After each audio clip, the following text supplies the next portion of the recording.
जब भी जीवन में अन्याय होता है, मन में एक ही प्रश्न उठता है, क्या ईश्वर देखते नहीं? लेकिन भगवान कृष्ण कहते हैं, हर कर्म का फल निश्चित है, चाहे देर हो, अंधेर नहीं। आज की कहानी है एक राजा की, जो कृष्ण से सवाल करता है, क्या सच में कर्म का फल मिलता है? द्वारका में एक दिन एक राजा भगवान कृष्ण के पास आया।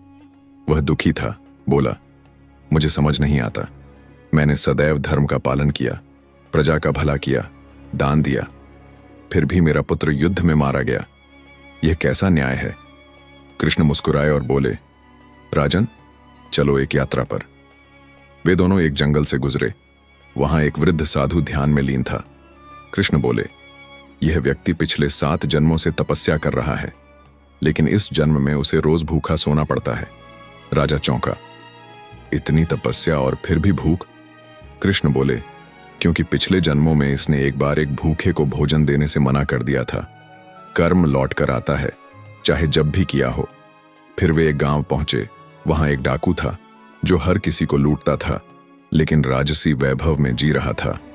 राजा ने आश्चर्य से पूछा, यह पापी इतना सुखी क्यों है? कृष्ण बोले, इसने एक जन्म पहले अपनी जान की परवाह किए बिना एक गाय की रक्षा की थी। उस पुण्य का फल इसे अब मिल रहा है।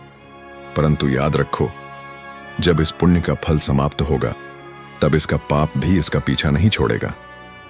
कृष्ण ने राजा की ओर देखा और कहा, कर्म का लेखा जोखा बहुत सूक्ष्म होता है। आज जो तुम सह रहे हो, वो कभी के कर्मों का फल है, और आज जो तुम कर रहे हो, वो कल तुम्हारे पास लौट कर आएगा। इसीलिए ना तो अच्छे कर्म पर घमंड करो और ना ही बुरे समय में दुखी हो।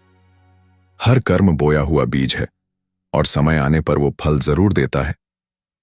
कृष्ण का कर्म सिद्धांत सीधा है, जो बोओगे वही काटोगे, समय चाहे जितना भी लगे। यही है जीवन का सबसे बड़ा सत्य।